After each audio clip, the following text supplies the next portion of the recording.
Quelques mots pour remercier tous les intervenants qui ont fait passer l'effort de venir aujourd'hui, de préparer leur intervention. Et je pense que nous avons tous pu apprécier la qualité de leurs interventions. Je me permets aussi de remercier tous les services de l'agence qui ont contribué à ce que j'appellerais la réussite de cette journée, que ce soit au siège, mais je pense aussi à ceux qui travaillent dans les délégations de l'agence, qui sont au contact de vous tous et qui ont permis de faire émerger certaines des opérations qui vous ont été présentées aujourd'hui. Je remercierai bien sûr Jean-Baptiste Narcy, notre grand témoin, que j'ai à chaque fois écouté avec beaucoup d'attention et d'intérêt. Je dois aussi souligner la qualité des échanges, la qualité des débats. Et cette qualité, elle vous revient à tous. Les échanges ont été riches, ont su rester courtois et c'est heureux. Ils ont pu illustrer le fait que nous sommes sur un sujet extrêmement complexe et qu'il convient de se méfier beaucoup des explications simples, voire simplistes, parce que quand on est dans un tel schéma, on ne peut pas aborder la complexité. La complexité, ça a été dit, elle est du domaine physique, chimique, biologique, mais aussi, et je pense que notre grand témoin l'a très très bien souligné, la complexité, elle relève aussi du domaine humain. S'il n'y avait que de la physique et de la chimie et un petit peu de biologie, à la limite, les choses finiraient par être simples, voire domptées, mais on en est sans doute très très loin, et puis après tout, c'est heureux. Je vous informe que les différentes présentations sont sur le site internet et que donc vous pourrez y accéder, et que prochainement, il y aura même des informations complémentaires. Et c'est aussi pour avoir les vidéos riches qu'on vous demandait de vous présenter, donc vous y aurez accès dans quelques temps. Avant de quitter la salle, je vous demanderai de nouveau de remplir les fiches d'évaluation. C'est très important pour nous. Le cas échéant, sauf si vous êtes des collectionneurs acharnés de badges, mais vous aurez compris que ce n'est pas forcément souhaitable. Donc merci de ne pas oublier les badges au fond d'une poche et de nous les remettre à la sortie. Et puis je passe à José Ruiz, sous-directeur des espaces naturels à la direction de l'eau et de la biodiversité, pour conclure cette journée. Merci Claude. Vous voyez, encore une intervention, je suis désolé, là à cette heure-ci c'est un peu difficile.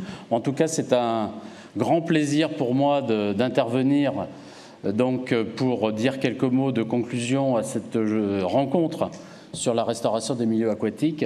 En tout cas, c'est un grand honneur aussi de m'exprimer devant une salle, une aussi grande salle. Autant de participants, on m'a dit 560. Donc ça veut dire que le sujet en vaut la peine. C'est vraiment un sujet important. Avant de dire les mots de conclusion, je voudrais remercier évidemment l'agence de l'eau Loire-Bretagne, au travers son directeur général adjoint, Claude Giton, que je connais bien puisqu'on n'a pas usé nos fonds de culotte à l'école, mais on a travaillé ensemble il y a quelques années, à l'époque, à la Dirène Centre à Orléans. Je voudrais saluer toute son équipe, donc Lucien Maman, Nicolas Canfus, Paul Périol, j'en oublie là, je me lance dans un exercice difficile. Je voulais saluer le président du comité de bassin, Joël Pillico, mais il n'est pas là cet après-midi. En tout cas, je salue les membres du comité de bassin parce que je sais qu'il y en a plusieurs dans la salle. Et d'ailleurs, à midi, je déjeunais à côté du président d'une des commissions sur le littoral, Monsieur Cholet, que je salue, je ne sais pas s'il est encore dans la salle. Je salue également le grand témoin, Monsieur Narcy, j'ai beaucoup apprécié ses interventions, il est très, très doué. Je salue également donc Madame Oconi, donc au titre de la ville de Tours, mais je vois qu'elle n'est plus là, mais voilà, je l'aurais saluée, voilà. Voilà, et je salue également, je sais qu'il y a des étudiants dans la salle, notamment des étudiants de lycée agricole, est-ce qu'ils sont là? Voilà. Oui, ah, bah c'est bien ça. Parce que j'oublie pas mon passé comme ingénieur en lycée agricole au départ de ma carrière professionnelle, ça remonte à quelques années. Donc je les salue bien.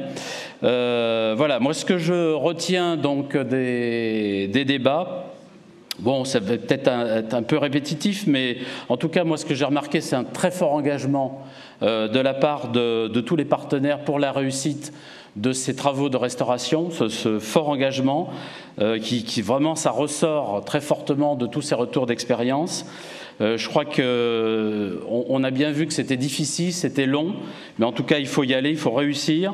Je crois que l'attaque frontale n'est pas une bonne technique, mais au contraire, c'est l'explication, la pédagogie. Ça a été dit, trouver les bons compromis, c'est difficile, mais en tout cas, les réussites sont là. On l'a bien vu, hein, enfin le dernier, je prends juste l'exemple de Londaine, là c'est tellement spectaculaire que vraiment c'est bravo en tout cas au travail qui est fait. On voit que en tout cas la tâche est énorme, qui a été faite mais encore à faire est énorme. Et en tout cas je tiens tout à fait au nom du ministère et de la ministre que je représente ici, donc à féliciter tous les porteurs de projets et tous les acteurs pour la restauration des milieux aquatiques. Je crois que quelques mots sur les conditions de la réussite. Bon, on l'a bien vu, hein, c'est très clair. L'objectif est très clair, c'est l'atteinte du bon état écologique. Je n'y reviens pas. C'est aussi cette vision globale donc, du territoire. On a bien parlé qu'effectivement, pour réussir, il faut un projet global de territoire qui associe à la fois donc l'humain et puis le territoire. Donc l'humain, il est important effectivement d'équilibrer les décisions, tenir compte du droit des riverains, tenir compte de la propriété privée, bien entendu, qui caractérise quand même une grande partie des cours d'eau, tenir compte des droits acquis par les tiers. Voilà, et puis cette vision globale des territoires qui, comme on l'a dit, une vision globale technique, c'est-à-dire il faut associer la partie mer, la partie eau, la partie terre, tout ça est un ensemble. Hein. La preuve, c'est que dans le comité de bassin, évidemment, il y a une commission littorale. Et donc il faut raisonner zone de transition, dimension latérale du cours d'eau, associer le lit mineur, prendre en considération les espaces de fonctionnalité, les vallées alluviales, etc. Tout ça est très important. Et donc on voit bien que cette vision globale préfigure donc la nouvelle organisation en matière de gestion des milieux aquatiques et de prévention des inondations. Donc c'est un sujet dont on n'a pas trop parlé ici, mais c'est la GEMAPI qui a été mise en place par une loi donc de réforme territoriale, mais qui va organiser dans les années à venir assez fortement, réorganiser assez fortement les compétences, mais avec cette vision de globalité du territoire. J'en dis pas plus. Alors si on prend un petit peu de hauteur, il y a de la hauteur qui a été prise tout à l'heure avec M. Narcy, c'est que effectivement le cadre de travail a beaucoup évolué. Cette année, on a fêté le cinquantenaire donc, de la première loi sur l'eau de 1964. Première loi également sur la nature en 1976. Donc là, on est en train de préparer au ministère de l'Écologie une nouvelle loi sur la nature, sur la biodiversité, donc qui sortira en principe donc en 2015. Première lecture à l'Assemblée nationale donc en 2015. Vous voyez, 76, 2015, c'est quand même pas tous les ans qu'on fait des lois fondatrices. Une des caractéristiques de cette loi biodiversité, c'est la création d'une agence française de la biodiversité. Donc il y aura forcément des liens et qui intégrera au passage donc l'ONEMA, donc qui s'intéressera effectivement de près à ces questions de biodiversité et de milieux aquatiques. Donc ça c'est très important, et donc cette agence française qui aura pour rôle de regrouper toute la connaissance donc sera créée donc courant 2016 et sera certainement fonctionnelle en 2017. Bon, sur les grandes évolutions, donc le cadre législatif a beaucoup évolué. Le rôle des agences aussi a beaucoup évolué, puisque au départ, il y a 50 ans, les agences de l'eau étaient très centré sur le petit cycle de l'eau, sur l'assainissement. Maintenant, on voit bien que les agences de l'eau sont très impliquées dans la restauration des milieux aquatiques. Et cette restauration des milieux aquatiques donc, est maintenant la base de cette politique repose sur la restauration de la continuité écologique, dont on a parlé ici, le classement des cours d'eau, liste 1, liste 2, le plan national d'action de restauration des milieux humides, ça c'est une base vraiment importante, et ces politiques-là sont déclinées au travers du schéma directeur, donc les SDAGE, dont la révision est en cours, et la consultation publique donc, du SDAGE Loire-Bretagne va démarrer en décembre. Voilà, alors donc tout ça évidemment, vous êtes beaucoup appesantis sur les... On a beaucoup parlé des erreurs du passé, hein, bien entendu. Donc ce passé où effectivement on a dégradé, on a... tout ça a conduit au corsetage des cours d'eau, hein, c'est-à-dire on les a vraiment mis entre des murs, à des prélèvements excessifs, des enfoncements. On est à Tours, donc je ne peux pas évoquer l'effondrement donc du pont de Tours. Alors je ne sais pas en quelle année, c'était dans les années 80, je pense. Oui. 81 ? Bon.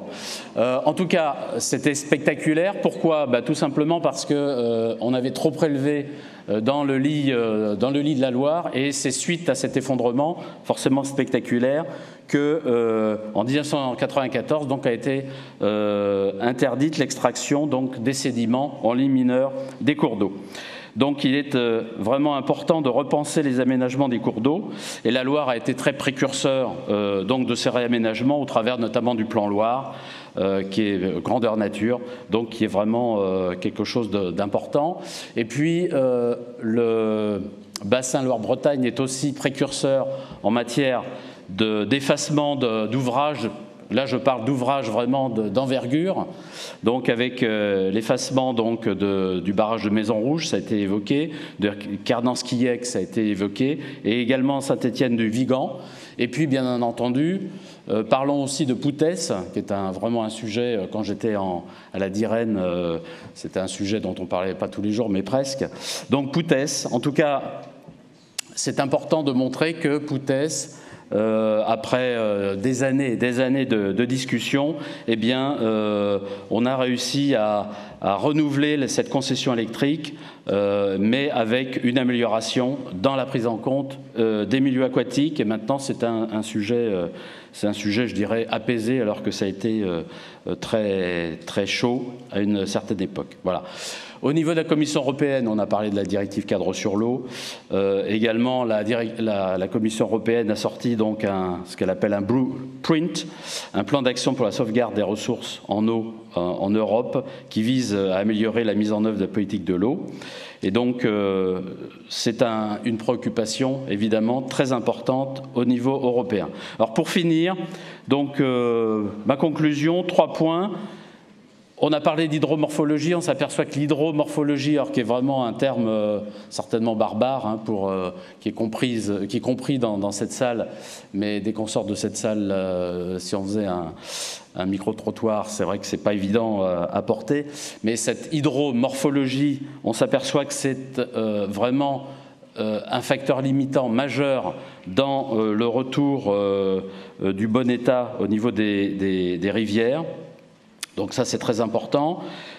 Également, ce qui a été souligné dans les facteurs limitants, c'est la maîtrise d'ouvrage publique ou collective.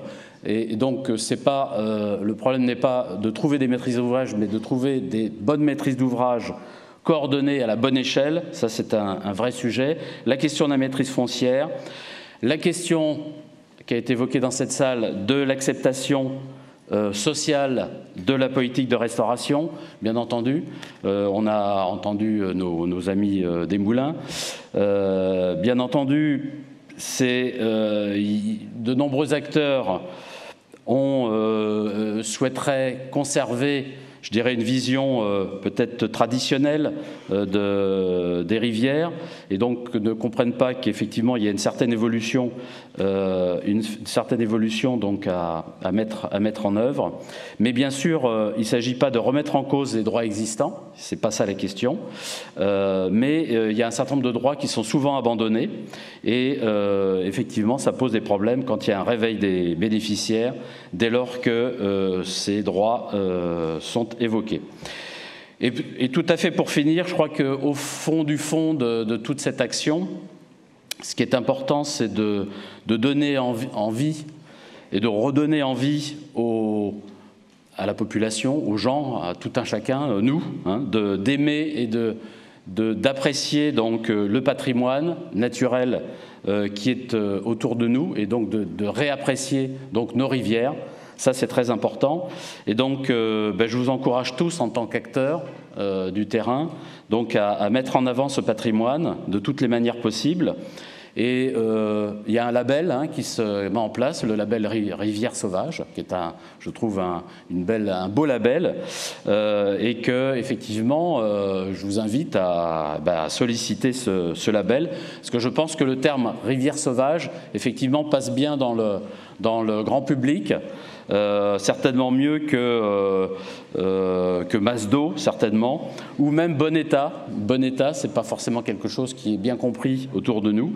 Et donc, je crois qu'il faut profiter donc de la demande sociale pour le patrimoine naturel. Je pense qu'il y a une forte demande sociale, de plus en plus d'ailleurs, pour faire passer des messages donc sur la naturalité, mais aussi sur la valeur économique que représente cette naturalité. Voilà, il n'y a pas d'opposition entre la naturalité et la valeur économique, et donc ça, il faut se battre pour ça. Je vous remercie et bon retour dans vos foyers.